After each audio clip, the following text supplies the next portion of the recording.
Good afternoon, or should I say evening, morning. Morning? At any rate, I'm the Game Master.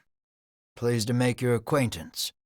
Before we begin, there is something I must tell you. You see, my job is to draw you into this world with my voice and cards, which is why I believe it best for you to play with the sound on. In fact, I insist on it. However, as you can see, my voice is subtitled, so you can always read along as well.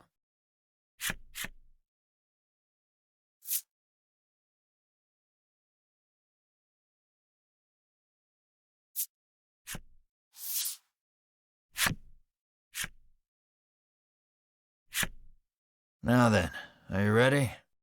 Let's begin. Welcome to Voice of Cards. You are about to take the first steps of your adventure. Through a realm of sword and sorcery you will travel, battling bloodthirsty monsters as you strive to realize your ambitions. I have every faith you will accomplish great things here. I am merely a witness to your exploits. Now then, your departure draws nigh. May your journey be a safe one.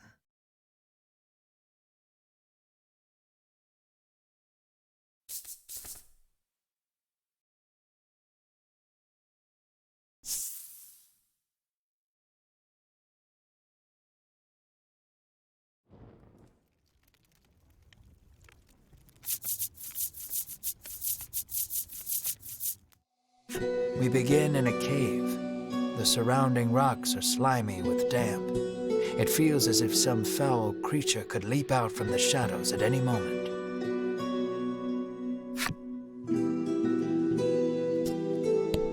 Yet in this horrible place gathers a fellowship of 3 adventurers.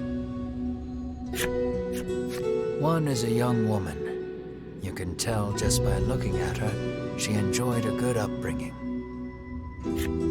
Another is a stoic warrior. He stands at the ready, scanning his surroundings for any sign of threat. Last but not least is the old man. He has a sagely air and gazes into the darkness stretching out before him. These adventurers seek a certain treasure hidden in this cave.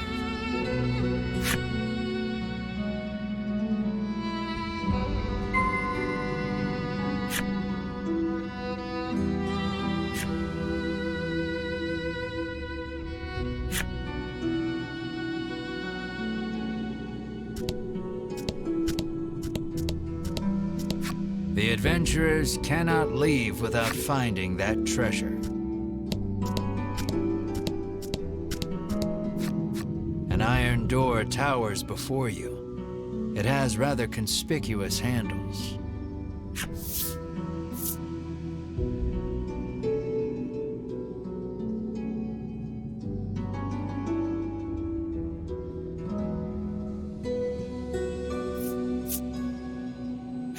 The stoic man takes hold of the handles and pulls as hard as he can. But the door doesn't. The stoic man winds his leg back and lets fly a powerful kick into the door.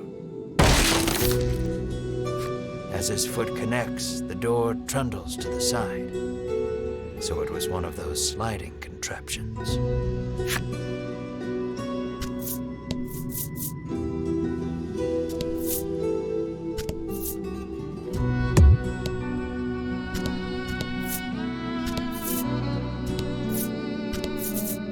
Something leaps out at the fellowship from the darkness.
these adventurers have seen their fair share of battle and defeat their attackers with ease.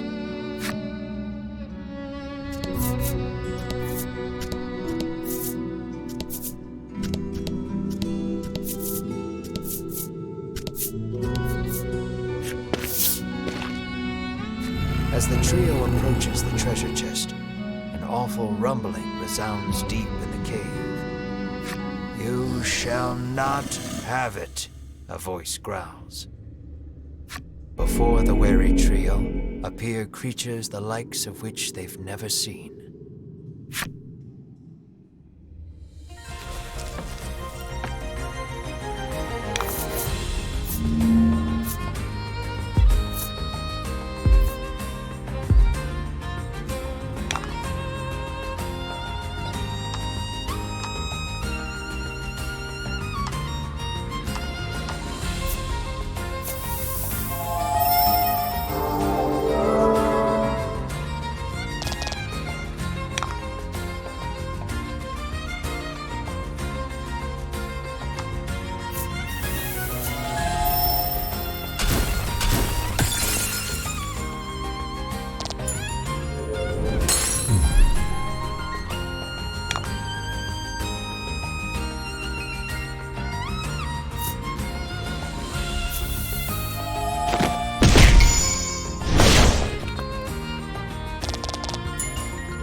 Nice work.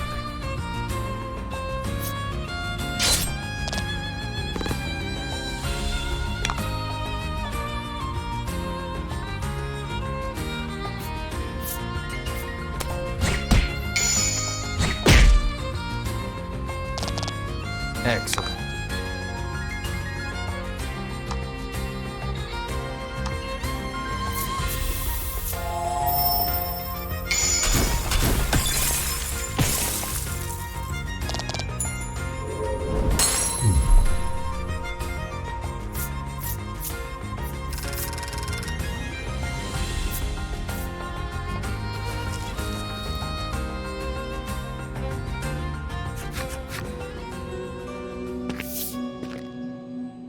The young woman edges around the monster's bulk to stand before the treasure chest.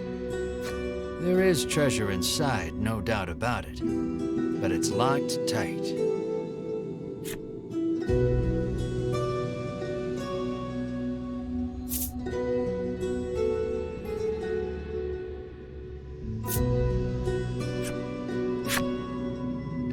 The woman slides the simple key into the lock. The chest clicks open.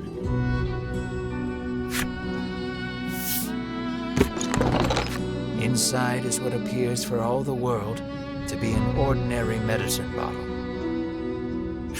At last, we've retrieved the royal treasure, the old man says. The woman and warrior exchange a nod.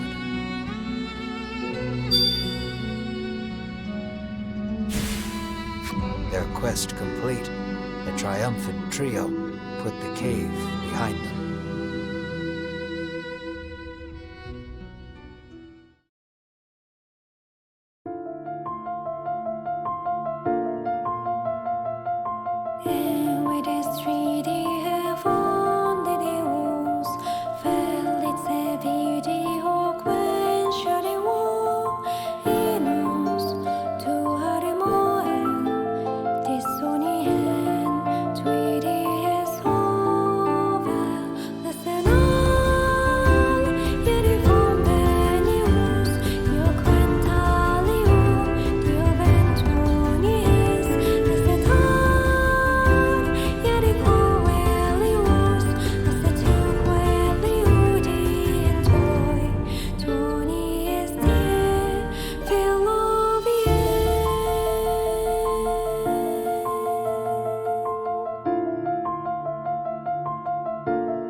This is Castle Advent, Queen Nilla reigns over the kingdom from within its walls.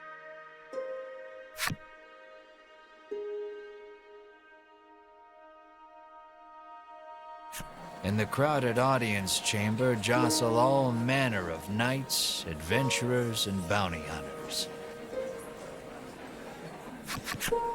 The white-robed adventurers stand close to the throne. A palace guard calls over the tumult, "Be silent! Her Royal Majesty graces us with her presence."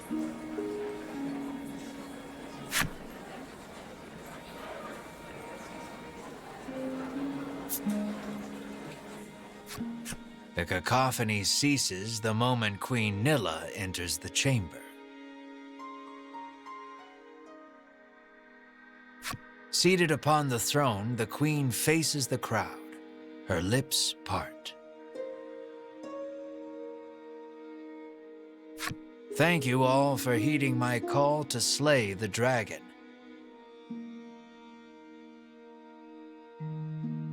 Whatever it takes to defeat this reawakened evil, I ask that you do it."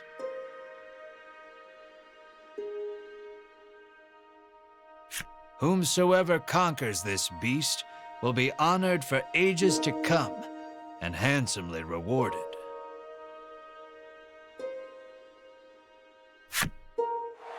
At that, the gathered crowd cheers loud enough to shake the castle's very foundations. "Leave the dragon to us, Your Majesty," say the white-robed adventurers, as if the beast's demise at their hands is assured. "Indeed, you did well to reclaim the royal treasure," the queen replies. "I thank you, for my stomach becomes most upset without it, so the treasure is a staple of the royal medicine cabinet. It puts my mind at ease to know the Ivory Order offers its aid in slaying the dragon. The trio are disciples of the Ivory Order, a charitable organization beloved the realm over. Indeed, anyone would think this illustrious trio the heroes of our tale. But they'd be wrong.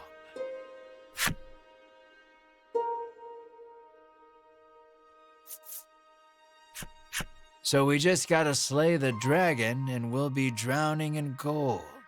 The man trails off, drooling over unknowable fantasies. Beside him, a strange creature lets out a chirping coo. Pay attention, because this is important. There he is, or there you are, I should say, the hero of our tale. A humble bounty hunter, you love little in this realm more than coin. A seemingly tedious fellow who doesn't hesitate to claim the title of hero for yourself. When you heard about the quest to slay the dragon, it was the promise of reward that lured you to the castle. Now then, if you wish to officially register for the hunt, see me so I can get your signature. You wonder why you need to sign anything, but head for the guard anyway.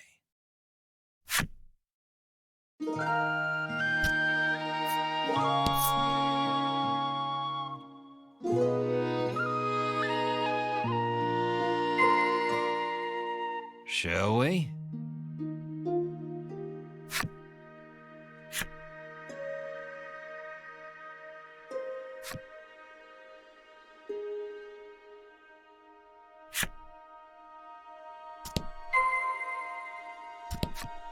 Scared of the dragon? Scoffs the guard. Have you registered yet? Says the guard.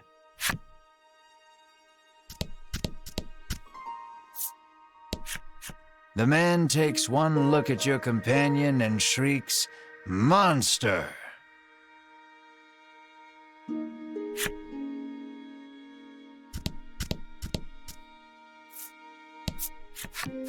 We of the Ivory Order will be the ones to restore peace to the land, brags a white-robed man. My colleague made me come along, but he didn't mention we were going on a quest to slay the dragon, she says, trembling.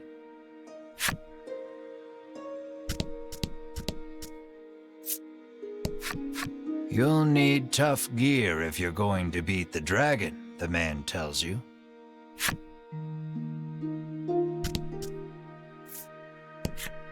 Keep your ears perked. You never know what you might hear that'll lead you in the right direction, the man says. You think. That reward for slaying the dragon is as good as mine, barks the man.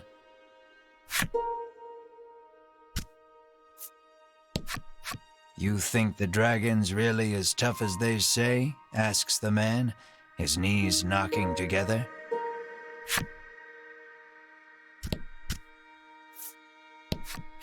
If the heroes of the Ivory Order are hunting the dragon, he's as good as dead, says the man, relief spreading across his face.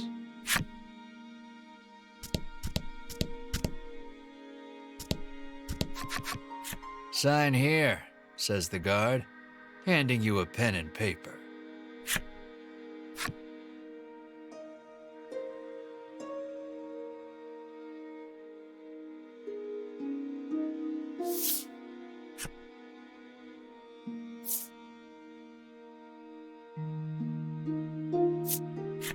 You sign your name. After you've signed, the guard motions to the strange creature beside you, the monster too. You sign your companion's name as well, Mar. Mar, your friend and sometimes traveling companion. Though he can't speak the human tongue, he seems to understand it well enough. Thank you.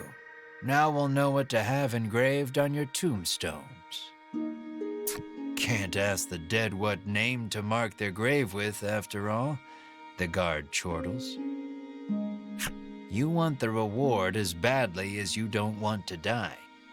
You figure you better make some strong friends.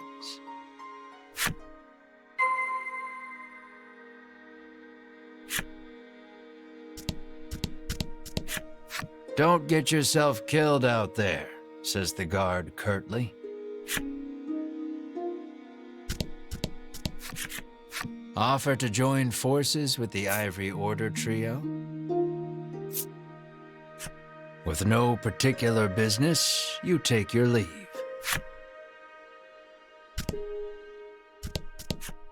Never know what you might hear that'll lead you in the right direction. The man wanders off somewhere, muttering to himself.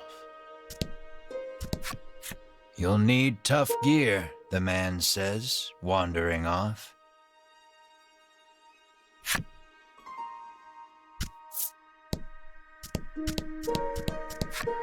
You ask him to team up, but he refuses angrily. I ain't splitting the reward with nobody. You weren't planning on sharing either, so you don't try to change his mind. Before you even open your mouth to ask him to team up, he cuts you off. Thanks, but no thanks.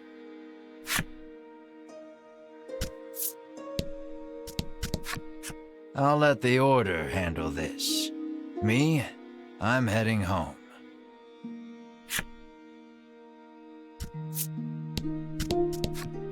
No way am I adventuring with anyone who keeps that sort of creepy company, he says.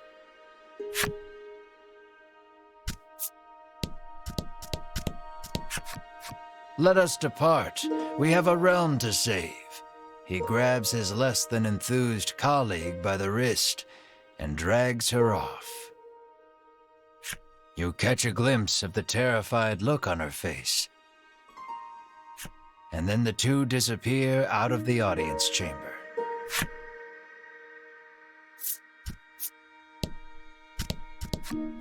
I am one of the guards charged with the castle's protection. I'll leave the dragon slaying to you adventurers.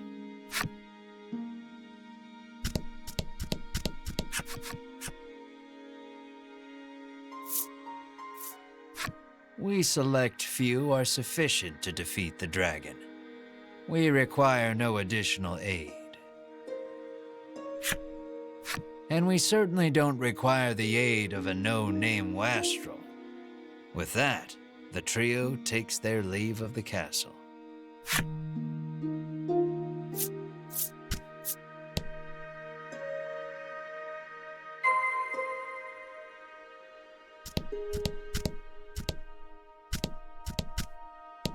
Asking Queen Nilla to join you is beyond preposterous. Better not even try. The castle will close to visitors shortly. Please be on your way. You're shooed out of the castle. In the end, you set out, just the two of you, to hunt the dragon.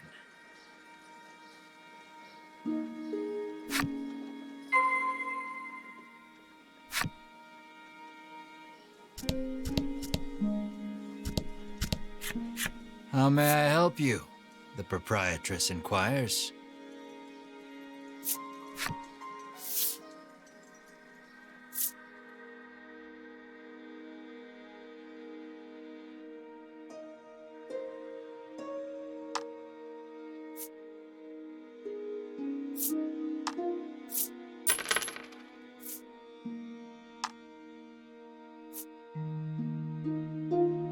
Will that be all? The proprietress asks.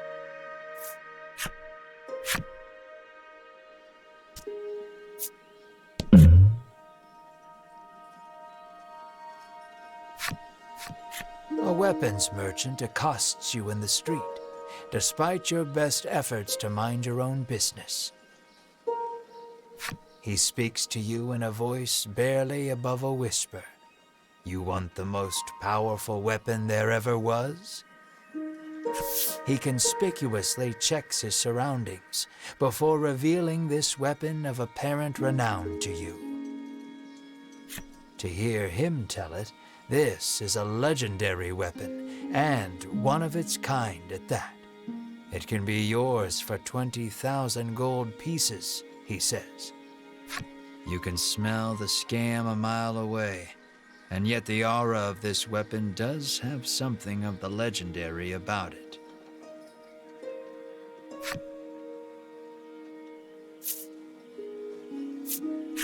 You ask who in their right mind would pay so much for something so clearly fake, stolen, or forged. Well, you know where to find me, if you change your mind, he says, tucking the weapon away.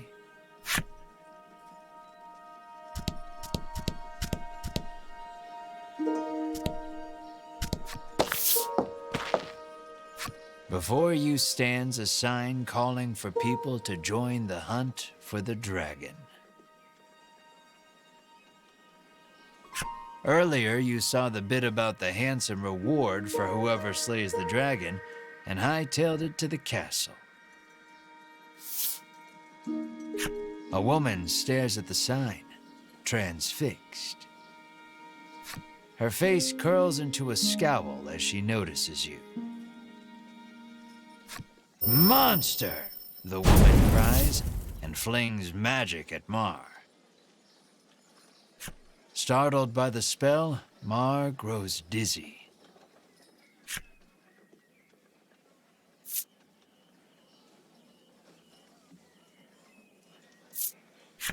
You whirl to the woman and shout, "What are you doing?"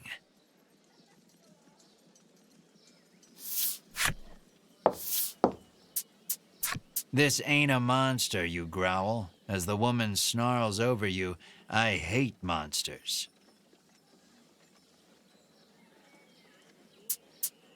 The two of you bicker for quite a while.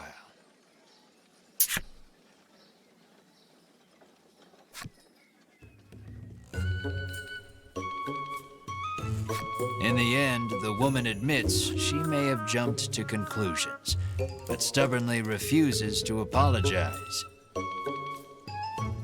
Inwardly, you call her unsavory names as your attention shifts to a different topic of conversation.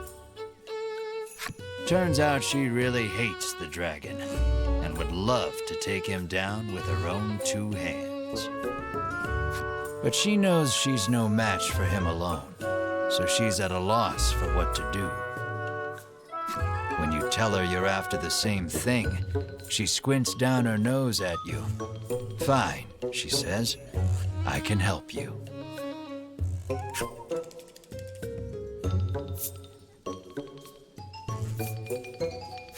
She's a little annoying, but you are looking for quest companions. I only want to see the dragon dead. I don't care about anything else, she mutters. You overhear her remarks and grin without thinking. Then you don't care about getting a share of the reward. That suits you perfectly. You happily join forces with the black-clad woman. She introduces herself as Melanie.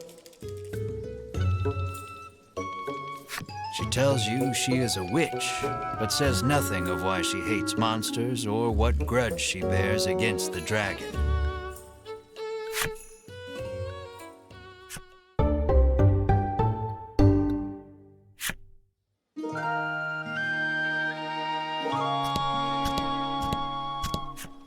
You peek inside the carriage shop only to hear the owner call out that they're closed.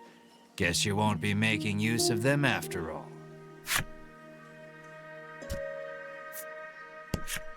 The child says you should see Nexton as soon as you leave the castle town.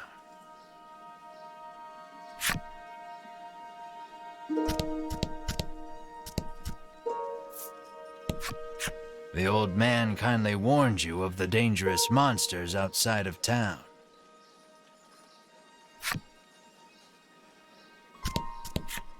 The door is shut tight. You spy a keyhole on it, suggesting the existence of a corresponding key.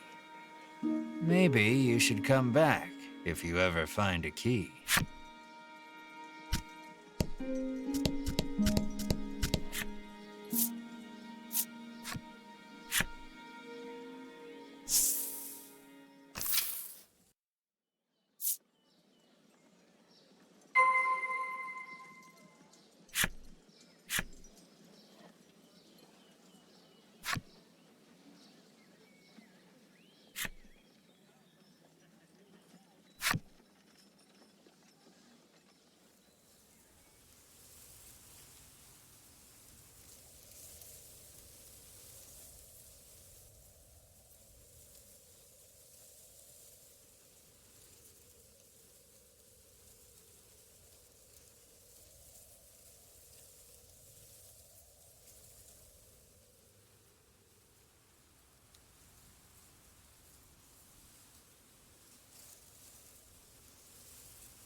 Welcome to Nexton, hails a man.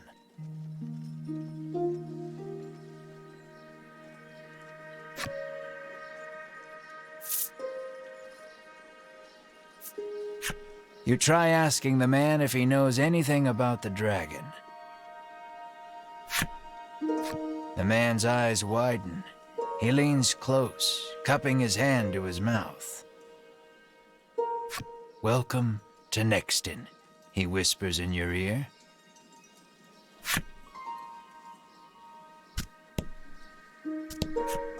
How may I help you? The proprietor inquires.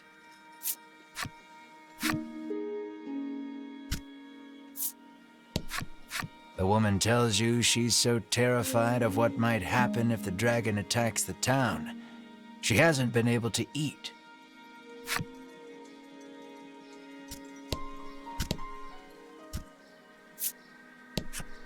The man helpfully advises you take the opportunity to purchase equipment and curatives while you are in town.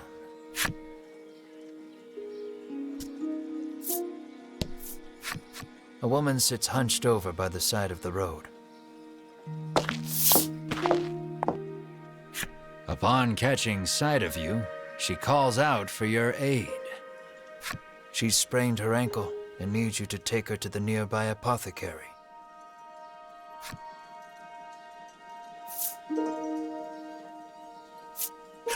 You try to lift the woman into your arms, but the weight's too much for you to bear.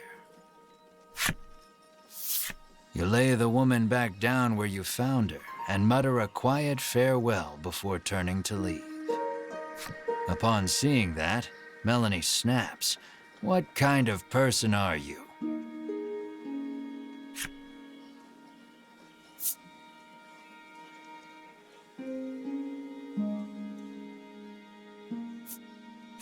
Ain't like it's my fault she's hurt, you whine like a child. Ignoring you, Melanie gingerly helps the woman up. Mar bends so the woman can get on his back, and the two of them head off in search of the apothecary. You watch them walk away for a moment before following, complaining to yourself about what a wasted time this is.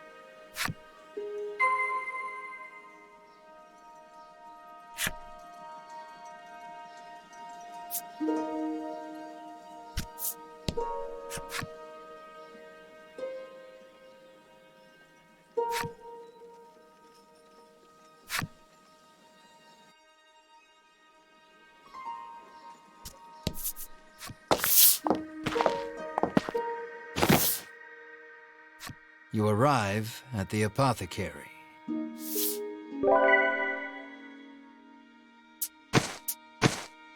After taking a curative, the woman begins hopping up and down. Nothing holds a candle to Ivory Order medicine, she beams. She thanks you and pulls something from her breast pocket.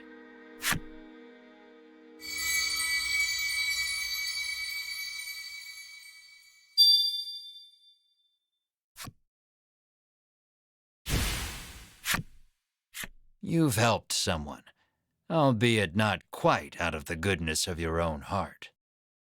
It might be a good idea to do that again, should you come across anyone else in need of assistance.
The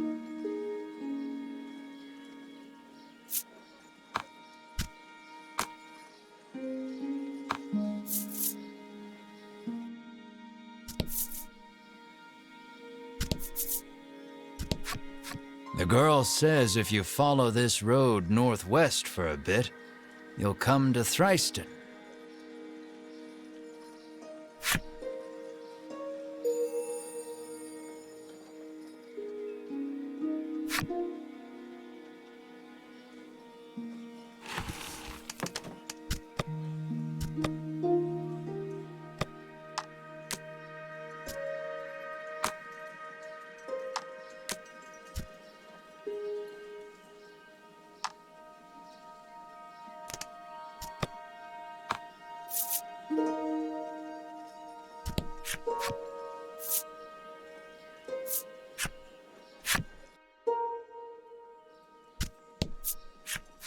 It seems the majority of the world's medicine is made by the Ivory Order.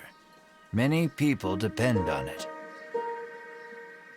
That's probably part of the reason the Order has so many ardent supporters.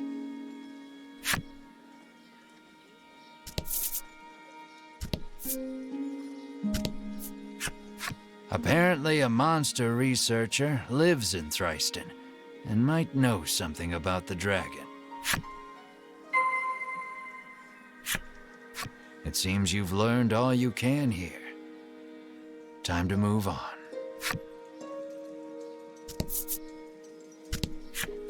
On your way to defeat the dragon, are you? The innkeeper inquires as you set foot inside. The innkeeper gives you a room free of charge in a show of support for any and all who wish to defeat the dragon.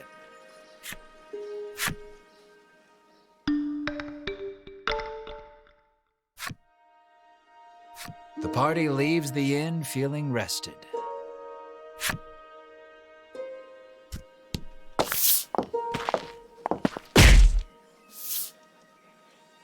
As your eyes roam everywhere but the path you walk, you barrel right into someone.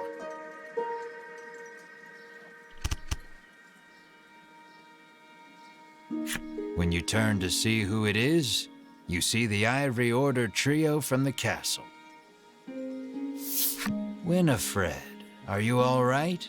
The sagely old man asks the woman, voice full of concern. I'm fine, the woman called Winifred replies. Thank you, Hedwin. Berwin, the old man calls, turning to their stoic companion. He jerks forward, as if to defend Hedwin and Winifred. The trio advances on you. How dare you treat disciples of the Ivory Order with such disrespect?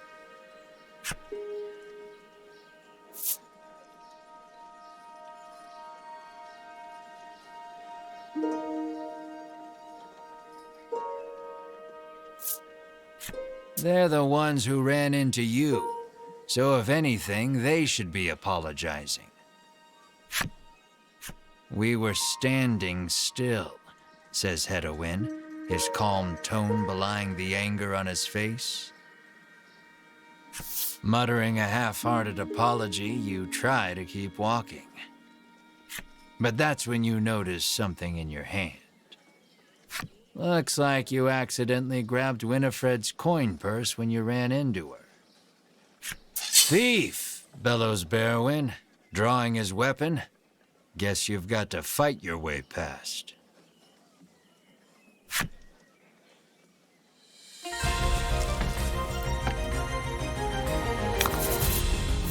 And fight.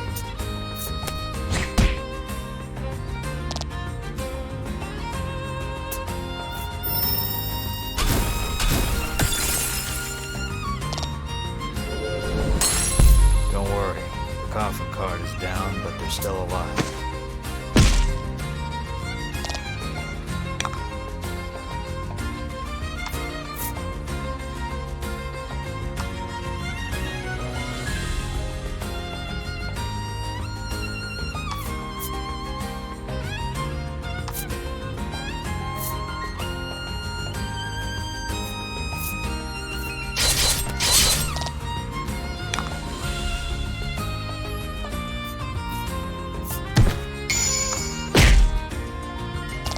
Fortune favors the bold.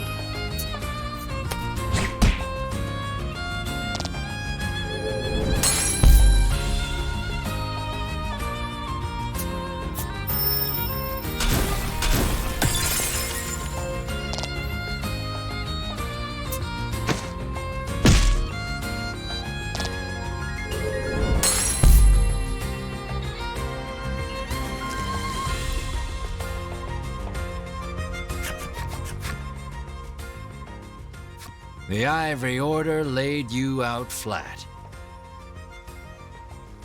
The Ivory Order trio looks at you like they can't believe such a weakling would even try to hunt down the dragon.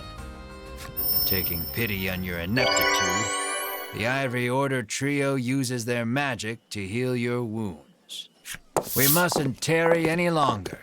To the monster researcher of Thriston with us, Hedwin urges his companions and the trio depart.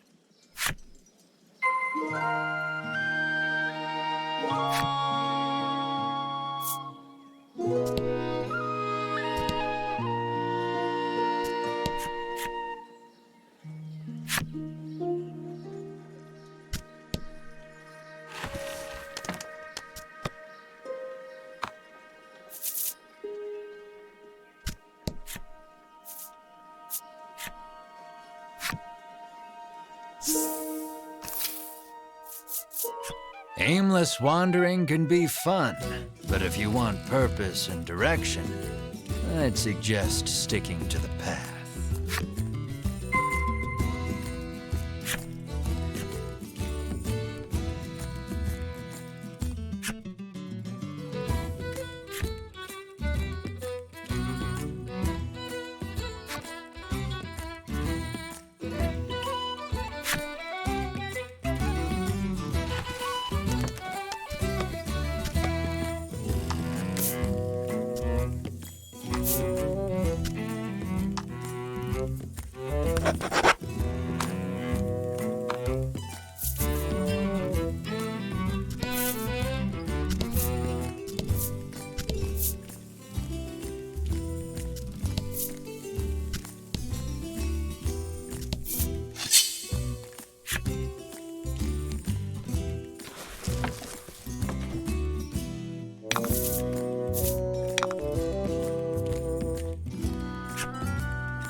and fight.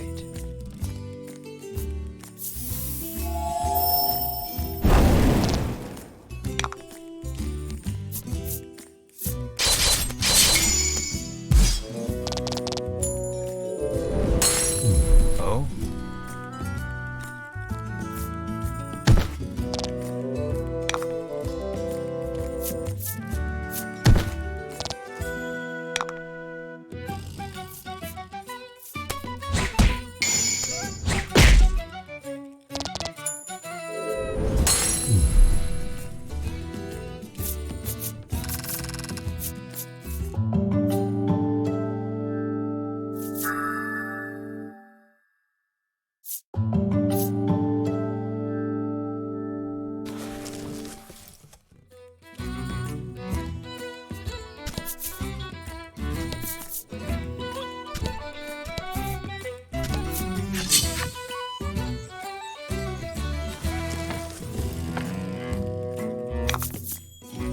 About the enemy.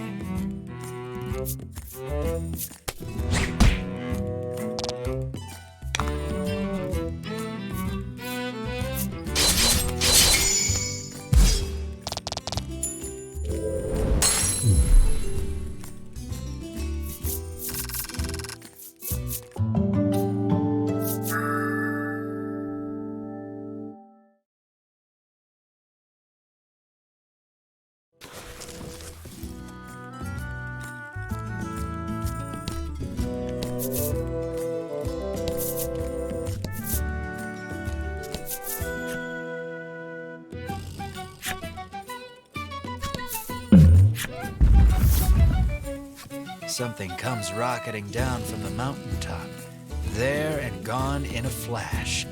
What was that?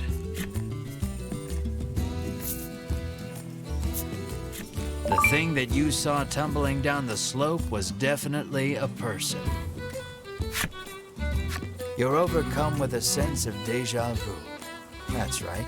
High-speed slope rolling was all the rage in town not too long ago.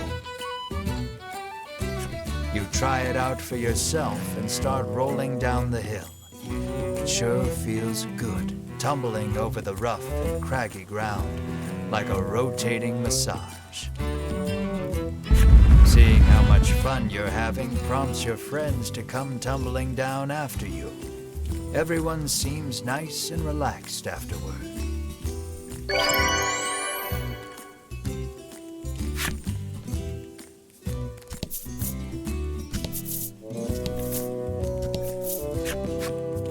A rock down the road, muttering about what jerks those three from the Ivory Order are. Cut it out, chides Melanie. She warns you your anger will only come back to bite you in the rear. You grumble, but your sulking is cut short when out of the thicket leaps a monster. The rock you kicked must have hit it because it is really mad. Brace yourself for battle.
The man says you'll need a torch to explore caves.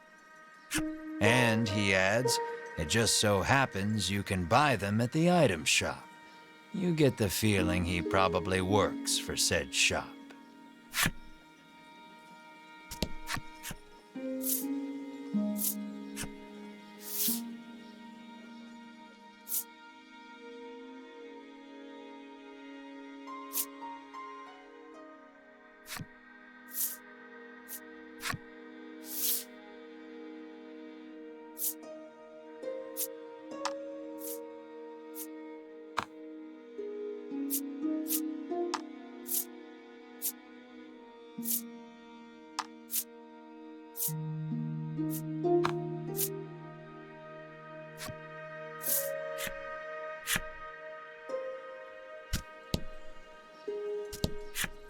Well, if it isn't the head of the National Inn Association's son, the innkeeper blurts out, overcome with surprise. You've clearly been mistaken for someone else, but the innkeeper looks so excited that you dare not burst her bubble. Your room is free.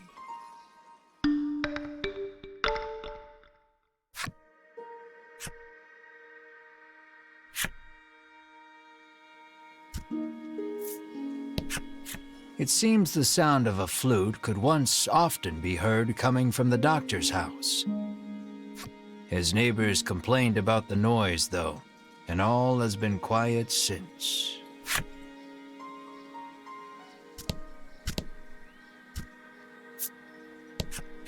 Apparently, monsters have been mugging people along this stretch of road lately.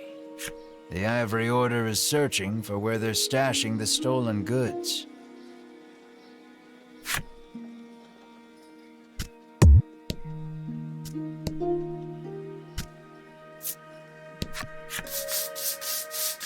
The man scours his skin with a washcloth, trying to rid himself of all odor.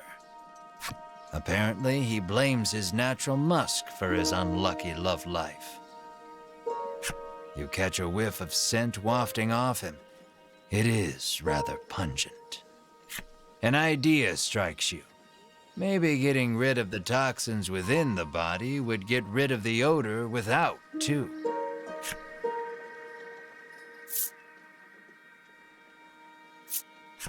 You take your leave without giving him anything.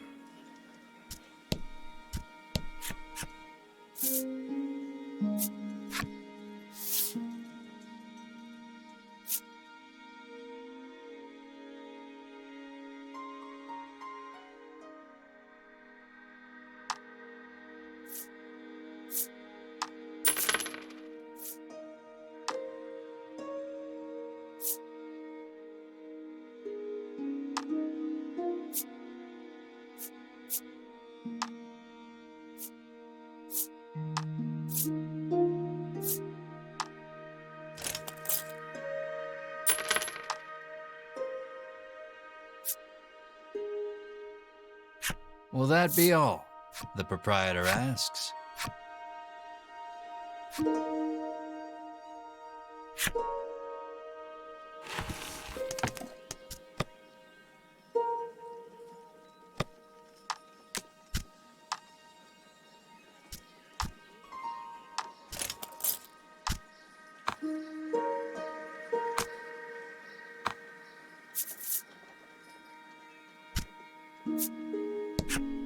The woman, who fashions herself a missionary of love, haughtily cries she's too beautiful and popular for her own good.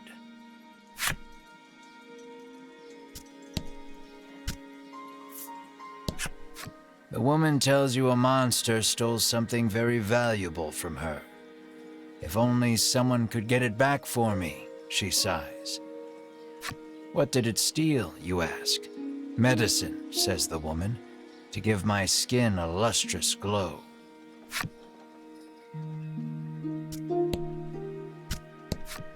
Cyprian Ombre, I'm sorry, Cyprian Amber, has lived here for many years, conducting research on monsters. All the townsfolk affectionately call him Cypri. If anyone knows anything about the dragon, it's him. He's a veritable monster expert. You ask Cypri if he knows anything about the dragon. He says he'll tell you if you do him a favor. The monsters stole a precious treasure from him. If you reclaim the treasure, Cypri promises to tell you all he knows about the dragon. It seems the treasure-thieving monster makes its hideout in the western cave. That's where you'll want to head.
Light can't reach the furthest depths of the cave.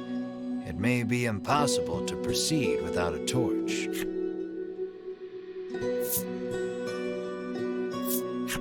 Taking no heed of any danger, you press on.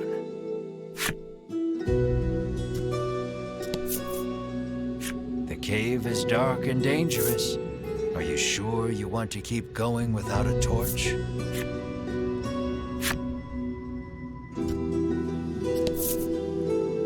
Are you sure you want to keep going without a torch? Isn't it dangerous to go without a torch?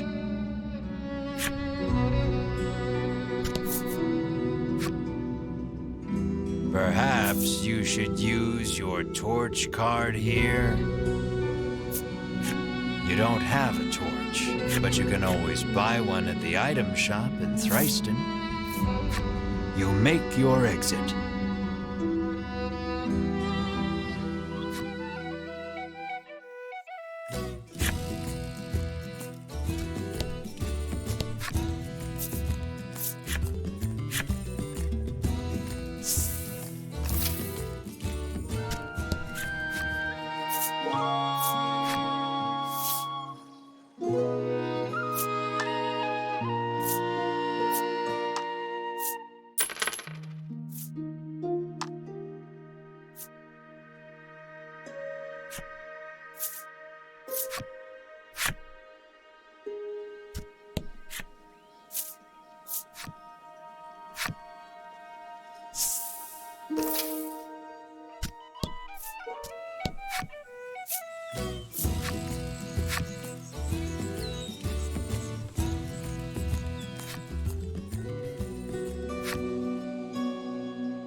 Light the torch. It'll be much easier to explore now with your surroundings better illuminated.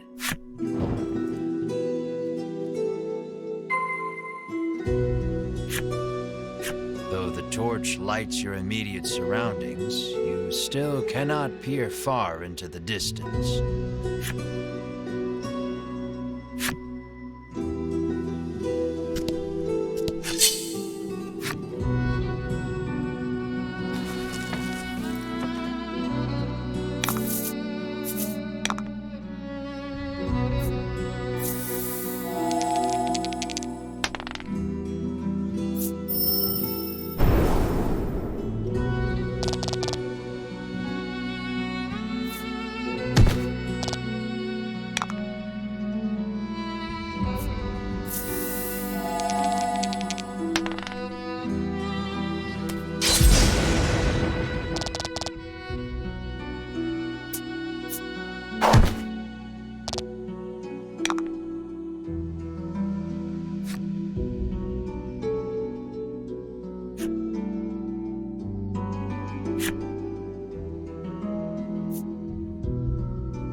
Good work.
The ground tinkles beneath your feet. You look down to find it is littered with empty medicine bottles. Has someone been on a bit of a binge? A message is carved into the ground. Never forget. A bitter final missive from an adventurer done in by monsters, perhaps.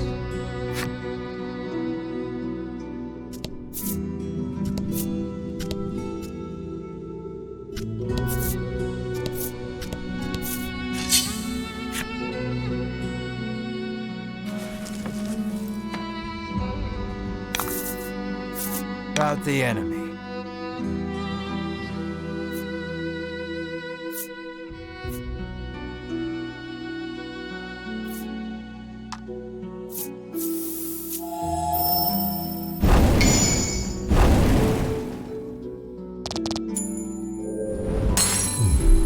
That was lucky.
Fight.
The door is shut tight. It seems some strange force keeps it barred. Upon closer examination of the door, you spot a cavity that looks like some sort of sphere should go there.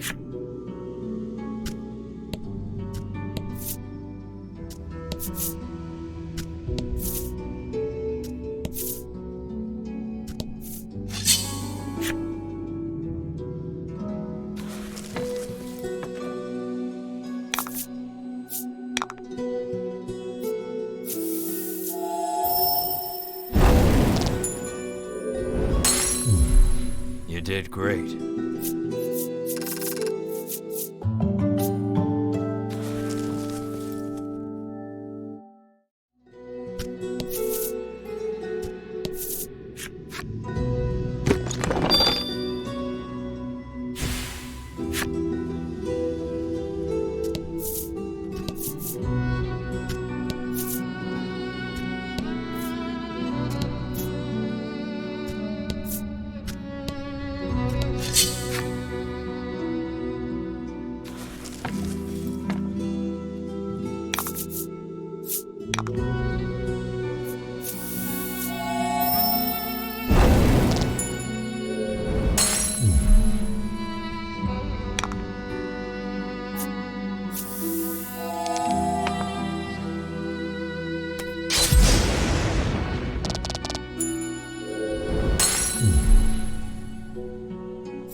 Don't hold back.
You put the magic sphere into the cavity, and the door opens.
Excellent.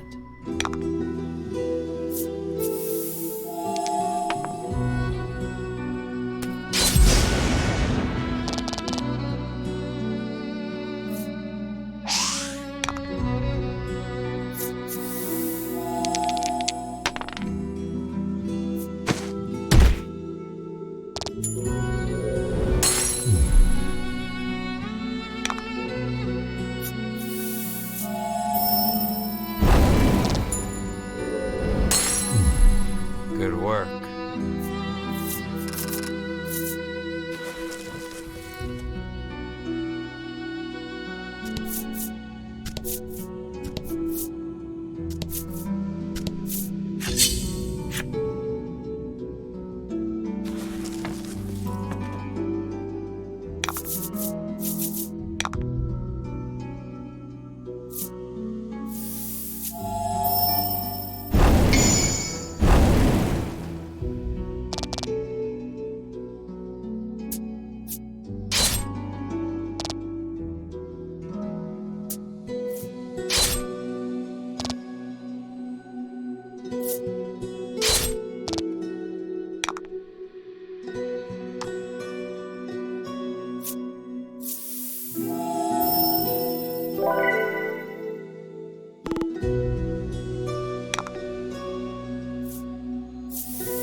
Claret trail leads you deeper into the cave.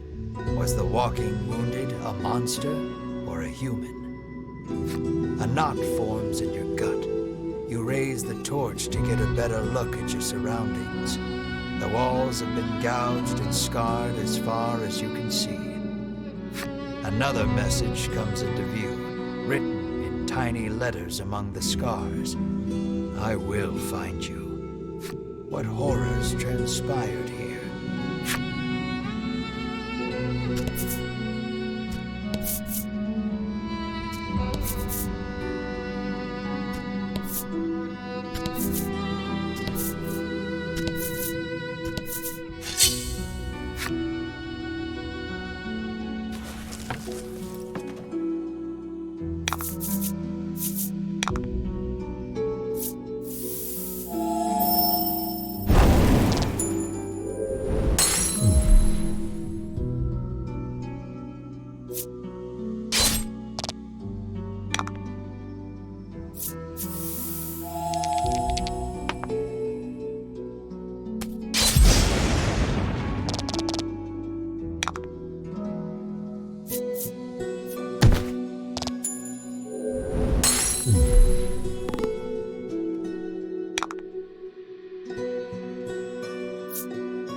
Press on, deeper into the cave. Light floods into the chamber, illuminating a scene so startling, you nearly drop the torch altogether. Two mummified bodies lie close beside one another, their hands clasped together. Beside them, a message written in blood. We leave together. Perhaps they were lovers? Whatever the case, you notice the bellwether nestled in their hands. You gently pry it free, bend a knee, and say a small prayer for the dearly departed.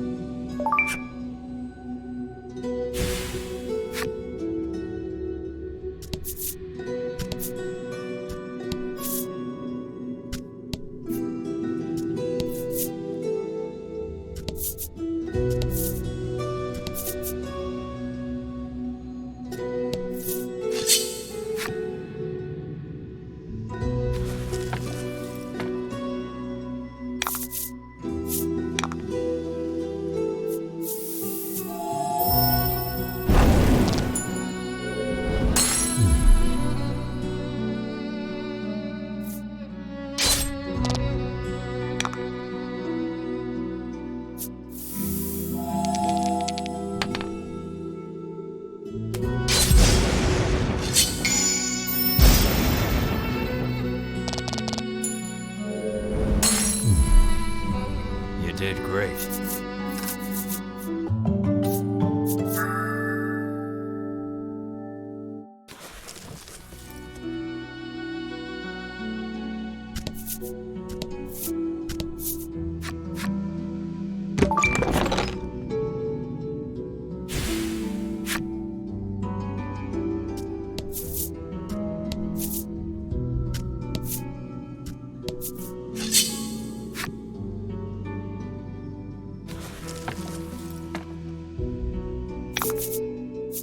And fight.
Fortune favors the bold.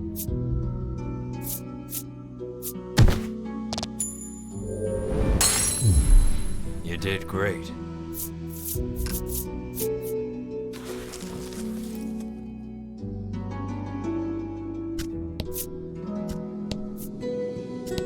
You make to open the chest, but an ominous voice echoes around you. I will not relinquish my hoard. The next instant, something leaps at you out from the darkness.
Excellent.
The monster defeated, you turn toward the treasure chest.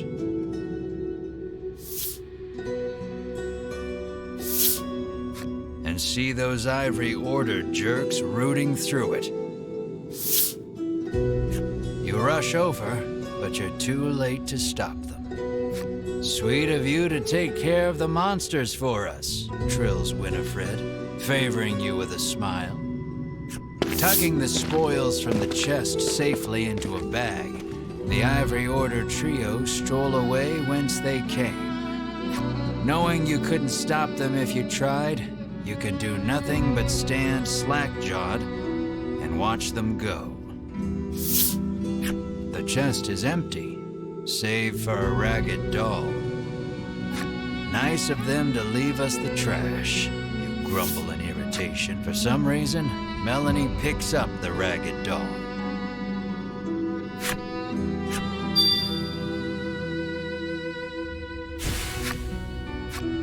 Your shoulders slump. All that effort, and this is all you get to show for it? You find nothing else even close to treasure. Hope Cypri is ready for bad news. Leave now would be the fastest way out. You left the western cave.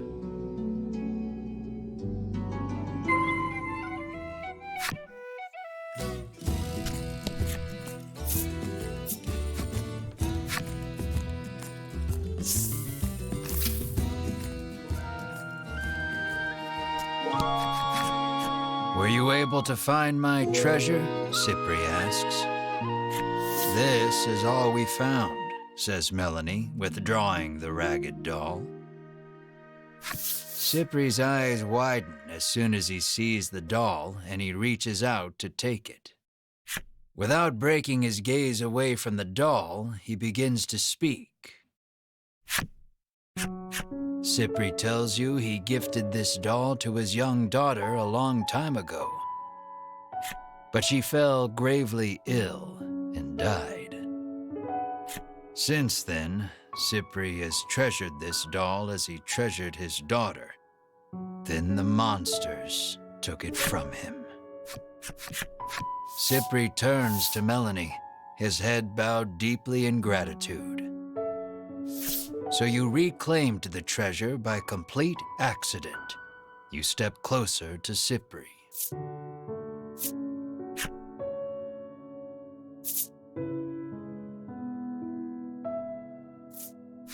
What do you know about the dragon? You rudely inquire.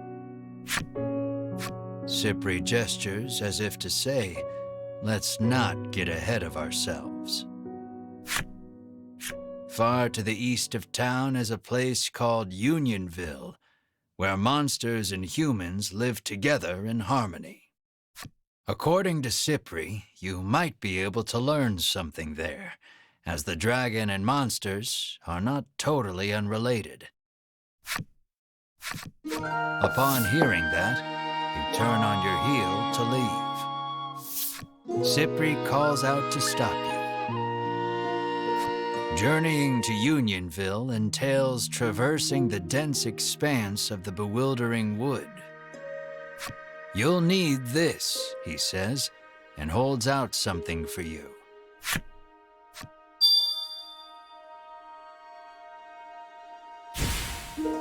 You won't make it through the bewildering wood without it, Cypri says. Your sights set on the distant Unionville, you resolve to navigate through the bewildering wood.